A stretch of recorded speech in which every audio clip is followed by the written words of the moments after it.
Praise the lord. Good morning. ప్రభునేసుక్రీస్తు శుభనామంలో మీ అందరికీ వందనములు. ఎలా ఉన్నారండి? అందరూ బాగున్నారా? దేవుని మహాకృపను బట్టి మీరందరూ క్షేమంగా ఉండాలని అనుదినం మీ అందరి కోసం ప్రార్థన చేస్తూ ఉన్నాను. చిన్న ప్రార్థన చేసుకుందామా? పరిశుద్ధుడైన తండ్రి, మీ ఘనమైన శ్రేష్టమైన నామాన్ని బట్టి వందనాలు ప్రభువా. ఈ గొప్ప సమయాన్ని మాకు ఇచ్చినందుకు వందనాలు తండ్రి. ఎంతోమంది ఈ దినం చూడక గతించిపోయారు ప్రభా. మరొక దినాన్ని మా జీవితాల్లో ఇచ్చావు అంటే అది కేవలం నీ దయ మాత్రమే తండ్రి. మమ్మల్ని నీ కొరకు సిద్ధపరచండి. మీ విలువైన మాటల చేత మా ఒక్కొక్కరిని దర్శించమని యేసు నామములో ప్రార్థిస్తున్నాము తండ్రి. ఆమేన్. ఈరోజు దేవుని వాగ్దానము కీర్తనల గ్రంథము 118వ అధ్యాయము 6వ వచనం. యెహోవా నా పక్షముననున్నాడు, నేను భయపడను, నరులు నాకేం చేయగలరు? Psalms chapter 118 verse 6, The Lord is on my side, I will not fear. What can man do unto me? దేవుడు ఇచ్చినటువంటి అద్భుతమైన వాగ్దానం మనందరి జీవితంలో నెరవేర్చబడను కాక. ఆమేన్. ఉదయకాల సమయంలో ఎంతమంది నమ్ముతున్నారండి దేవుడు నా పక్షంగా ఉన్నాడు అని? నమ్మినట్లయితే ఆమేన్ చెప్పండి ఒకసారి. నమ్ముతున్నారా దేవుడు మన పక్షంగా ఉన్నాడని? నేను నమ్ముతున్నానండి దేవుడు మన పక్షంగా ఉన్నాడు కాబట్టే మనం ఇంకా మన జీవితంలో కొనసాగుతూ ఉన్నాము. దేవుడు మన పక్షంగా ఉన్నాడు కాబట్టి అనేకమైన పరిస్థితులను ఎదుర్కోగలుగుతున్నాము. అయితే ఇంకొకటి కూడా ఆలోచించాలి. మరి దేవుడు మన పక్షంగా ఉంటే ఎందుకు భయపడాలి? అంతే కదా, దేవుడు మన పక్షంగా ఉండగా మనకి విరోధి ఎవరు అని దేవుడు వాక్యంలో మనం చూస్తున్నాం కదా.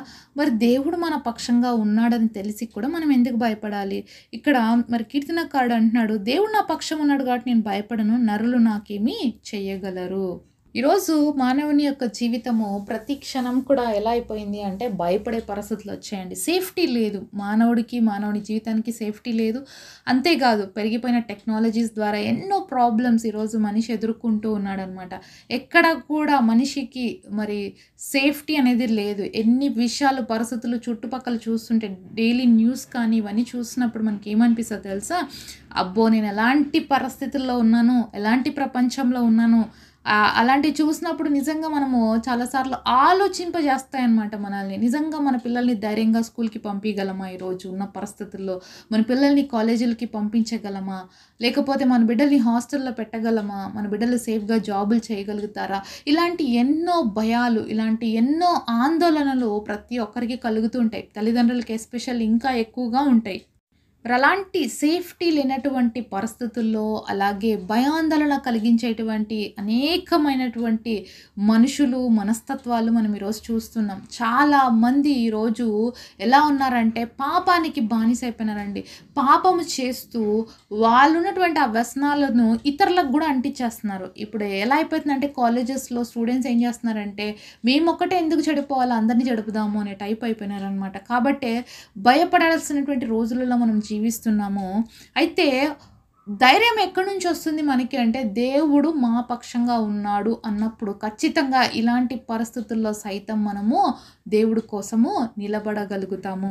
ఈరోజు మీ పిల్లల్ని బయటికి పంపించాలన్నా మీరు భయపడుతున్నా, లేకపోతే హాస్టల్స్కి పంపించాలన్నా, లేకపోతే జాబులకు పంపించాలన్నా భయపడుతున్నారు అంటే మీ బిడ్డలలో ఆత్మీయత లేదు అనేది మీరు పక్కాగా తెలుసుకోవాలండి. ఎందుకు తెలుసా? ఒక వ్యక్తి జీవితంలో మరి దేవుడు ఉన్నప్పుడు వాళ్ళు ఎక్కడికి పోయినా కూడా తప్పు చేయరండి. ఎందుకు తెలుసా? వాళ్ళకి ఎందుకు అంత ఖచ్చితంగా చెప్పగలుగుతామంటే వాళ్ళకున్న ఒకే ఒక ఆలోచన, మా తల్లిదండ్రులు చూడకపోవచ్చు, నన్ను ఎవరు చూడకపోవచ్చు, కానీ దేవుడు చూస్తున్నాడు, ఈ తప్పు నేను చేయలేడు. యవ్వనస్తుడైనటువంటి యోసేపు ఇదే మాట వాడినాడు, జీవం కలిగినటువంటి దేవుడికి విరోధంగా నేను పాపము చెయ్యను అన్నాడు. అది చెరసాలకు కావచ్చు, అది ఇబ్బందికరమైన పరిస్థితులు కావచ్చు, అయినప్పటికీ కూడా మరి యోసేపు తీసుకున్న స్టాండ్, ఆ నిర్ణయం అనేది యోసేపు భవిష్యత్తుని బంగారు బాటగా మార్చింది. అలాగే ఈరోజు దేవుడి బిడ్డలుగా మన బిడ్డలకి మనం ఏం నేర్పించాలి అంటే ఇదే నేర్పించాలి. ఎలాంటి పరిస్థితుల్లో అయినా దేవుడి కోసం నమ్మకంగా బ్రతకాలి. ఎలాంటి సిచ్యుయేషన్స్ మధ్యలో అయినా కూడా దేవుడి కోసం సాక్షులుగా మనం ఉండాలి. మనము దేవుడి ప్రజలము, దేవుడి పిల్లలము, పరిశుద్ధంగా జీవించాలి. ఎక్కడున్న దేవుడు మనల్ని చూస్తూ ఉంటాడు అనేది మన బిడ్డలకి ఈరోజు మనం నేర్పించాలి. ఇది నేర్పియకుండా మీరు ఎన్ని నేర్పించినా కూడా వేస్టేనండి. మొదటిగా దేవుని యందు భయభక్తులు కలిగి ఉండడం మన పిల్లలకి నేర్పించాలి. ఎవరైతే దేవుని యందు భయభక్తులు కలిగి ఉంటారో వాళ్ళు జ్ఞానంగా ఉంటారు. జ్ఞానంగా ఉన్నప్పుడు ఆపదలు వచ్చినప్పుడు దాన్ని ఎదుర్కొంటారండి. లోక సహజమైన జ్ఞానం వేరు, దైవికమైన జ్ఞానం వేరు. దేవుడి యొక్క జ్ఞానం ఉంటే నువ్వు లోకంలో పరిస్థితులను కూడా జయిస్తావు. కానీ లోక జ్ఞానముతో శత్రువు వేసేటువంటి తంత్రాలని, శత్రువు వేసేటువంటి ఆలోచనలు మనము జయించలేమన్నమాట. కాబట్టి దేవుడిచ్చేటువంటి జ్ఞానం మనకి ఈరోజు చాలా అవసరంగా ఉంది. కాబట్టి యెహోవా యందు భయభక్తులు కలిగి ఉండుటయే జ్ఞానమునకు మూలం. కాబట్టి మన పిల్లలకి నేర్పిద్దాము దేవుని యందు భయభక్తులు. మీరు ఏదైనా ఇవ్వాలి ఈరోజు ప్రెషియస్ గిఫ్ట్ మీ పిల్లలకి అంటే దేవునిలో పెంచండి. దేవుళ్ళో భయభక్తులు కలిగి ఉండేలాగా వాళ్ళని చూడండి. ఈ లోకంలో వాళ్ళు అడిగినవన్నీ కొనిచ్చేదానికంటే, వాళ్ళు ఆశించినవన్నీ వాళ్ళకి ఇచ్చేదానికంటే కూడా దేవుణ్ణి కానీ మీరు వాళ్ళ జీవితాల్లో ఇచ్చినట్లయితే, దేవుణ్ణి వాళ్ళ సొంత రక్షకుడుగా అంగీకరించినట్లయితే వాళ్ళకే ప్రమాదము ఉండదు. అలాగే భయపడాల్సిన పరిస్థితులే లేవు. నరులను చూసి మనం భయపడాల్సిన అవసరమే లేదండి. ఎందుకంటే మనం అనుమతిస్తే తప్ప చెడు అనేది మన దగ్గరికి రాదు. కాబట్టి కొన్ని సమయాలలో, కొన్ని సందర్భాల్లో చేయని కొన్ని పరిస్థితులు బట్టి కూడా చెడు అనేది ఎదురవుతుంటుంది. కానీ అలాంటి ఆపదల నుంచి కూడా దేవుడు తప్పిస్తానని మనకు ఆల్రెడీ ప్రామిస్ ఇచ్చినాడు. తప్పకుండా ఆపత్కాలంలో నమ్మదగిన దేవుడుగా మన జీవితాల్లో ఉండి దేవుడు నడిపిస్తాడు, మనకి జయాన్ని ఇస్తాడు. దేవుడి శక్తి ఎదుట మానవుల శక్తి ఎంత అండి కదా. కాబట్టి దేవుడు మన పక్షంగా ఉంటే ఎవ్వరు మనల్ని ఏం చేసుకోలేరండి. ఎవ్వరు మనల్ని ఏం చేయలేరు, మనల్ని ముట్టలేరు కూడా. ఎందుకంటే దేవుడు వాక్యం సెలవిస్తుంది, మిమ్మల్ని ముట్టువాడు నా కనుగుడ్డుని ముట్టినట్లుగా సమానము అని. మరి ఒక్కసారి మీ వేళ్ళు తీసుకుపోయే కనుగుడ్డు దగ్గరకు తీసుకెళ్ళండి. ఒకసారి ఇప్పుడు ట్రై చేయండి, పెట్టుకోగలుగుతారా? వెంటనే మనకు ఉన్నటువంటి ఐలిడ్ ఏమైపోతుంది, క్లోజ్ అయిపోతుంది. మరి దేవుడి బిడ్డలముగా మనము మరి ఆయన కనుగుడ్డు ముట్టినట్లు అంటే మనల్ని ముడుతుంటే దేవుడు చూస్తూ ఊరుకుంటాడా? నెవర్. కాబట్టి దేవుడు కొన్నిసార్లు కొన్ని టెస్టింగ్స్ని మనల్ని అనుమతిస్తాడు. అన్ని పరిస్థితుల్లో టెస్టింగ్స్ అంటే అందరికీ ఉండవండి. కొన్నిసార్లు మన అజ్ఞానం వల్ల, కొన్నిసార్లు మనం చేసేటువంటి తప్పుల వల్ల మనం సమస్యల్లో పడతాం. కానీ దేవుడు కొన్నిసార్లు మన జీవితంలోకి టెస్టింగ్స్ అనుమతిస్తాడు. అది కూడా ఎవరైతే సహించగలుగుతారో, ఎవరైతే నిలబడగలుగుతారో వాళ్ళకు మాత్రమే అనుమతిస్తాడు. కాబట్టి ప్రతి అపాయం మన దగ్గరకు వస్తుందని భయపడాల్సిన అవసరం మనం ఏమీ లేదండి. ఎవరిని చూసి మనం భయపడాల్సిన అవసరం లేదు. నా పక్షంగా ఎవరున్నారు అనేది నువ్వు ఎప్పుడు గుర్తు చేసుకోవాలి. ఎవరున్నారు మన పక్షంగా? ఈరోజు దేవుడు ఉన్నాడు. కాబట్టి దేవుడు ఎదుట ఏ శక్తి కూడా నిలవలేరదు. పాతాళపు శక్తులు కూడా ఆయన ఎదుట నిలవనేరవు అని దేవుడు వాక్యం సెలవిస్తుంది. కాబట్టి ఏ దురాత్మ శక్తులు, ఏ అంధకార శక్తులు కూడా మన ఎదుట నిలబడకూడదు. అంటే మన పక్షంగా ఎవరు ఉండాలి? దేవుడు ఉండాలండి. ఈరోజు దురాత్మల సమూహం ఎంతగానో భూమి మీద తిరుగుతున్నాయండి. మరి సాతాను తన పని ఎంత త్వరగా చేసుకోవాలని తనతో పాటు అనేకమైన దురాత్మల సమూహాన్ని దింపుతున్నాడు. ఈరోజు కుటుంబ వ్యవస్థలో కావచ్చు, మరి అలాగే మరి సంఘాలలో కూడా కావచ్చు, ఎక్కడ చూసినా దురాత్మ కార్యాలు ఎక్కువ జరుగుతున్నాయి, మోసపూరితమైన కార్యాలు ఎక్కువగా జరుగుతున్నాయి. కాబట్టి ఇలాంటి సమయంలో ఈ అజ్ఞానమైనటువంటి మరి మన పరిస్థితులు మనం చూస్తున్నాం. జ్ఞానము, టెక్నాలజీ పెరిగిపోయింది. కానీ మానవుల యొక్క మనోనేత్రాలు ఏమైపోయినంటే గుడ్డితనం కలుగజేసింది. యుగ దేవత మానవులకి గుడ్డితనం కలుగజేసిందని దేవుడి వాక్యంలో రాయబడింది. మళ్ళీ అలాంటి భయంకరమైన రోజుల్లో మనం ఉన్నాం.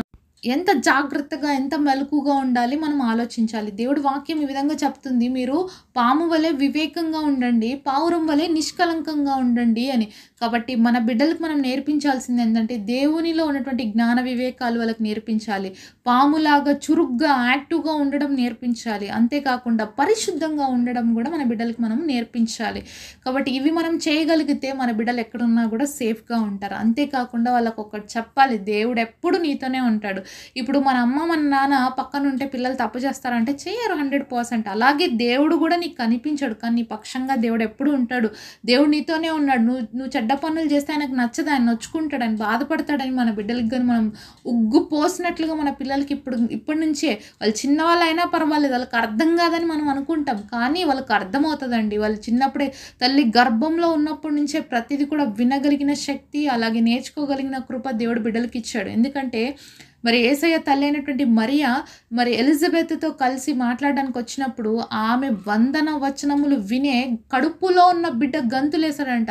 అప్పుడు ఎలిజబెత్ ప్రవచించింది, నా ప్రభువు యొక్క తల్లి నా దగ్గరికి రావడం నాకు ఎంత క్షేమము అనేసి. అంటే చూడండి, కడుపులో ఉన్న బిడ్డ గంతులు వేస్తాడంటే ఎవరి మాటలు విని ఇప్పుడు గంతులు వేస్తున్నాడు? మరి యేసయ్య యొక్క తల్లి మాటలు విని. కాబట్టి ప్రతిదీ కూడా మన బిడ్డలు రెస్పాండ్ అవుతారండి చిన్నప్పటి నుంచి. అయితే మన బిడ్డలకు నేర్పించాల్సింది ఏంటి తెలుసా? దేవుడు మన పక్షంగా ఉన్నాడు. కాబట్టి భయపడద్దు. ఎవరిని చూసినా నువ్వు భయపడాల్సిన అవసరం లేదు. నువ్వు ఒక పిలుపు, ఒక కేక వేస్తే చాలు, దేవుడు నీతోనే ఉంటాడు. కాబట్టి ఆయన నీకు సహాయం చేస్తాడు. ఆయన నీతోనే ఉన్నాడు. కాబట్టి నువ్వు జాగ్రత్తగా నడుచుకోవాలని మన బిడ్డలకి చెప్పినట్లయితే తప్పకుండా మన బిడ్డల భవిష్యత్తు యోసేపు భవిష్యత్తులాగా బంగారు బాటగా దేవుడు మారుస్తాడు. అట్టి కృప మనందరికీ దేవుడు దయచేయునుగాక. మమ్మల్ని ఎంతో మిక్కిలిగా ప్రేమించినటువంటి మా ప్రియ పరలోకమందున తండ్రి, నీ ఘనమైన శ్రేష్టమైన నామాన్ని బట్టి వందనాలు. ఇంతవరకు మీరు మా అందరితో మాట్లాడినారు ప్రభువా. ఈ మాటలు ప్రతి ఒక్కరి జీవితంలో కార్యం చేసే విధంగా చేయండి. మీరు ఇచ్చిన గొప్ప వాగ్దానం మా అందరి జీవితాల్లో నెరవేర్చమని యేసు నామములో ప్రార్థిస్తున్నాము తండ్రి. ఆమేన్.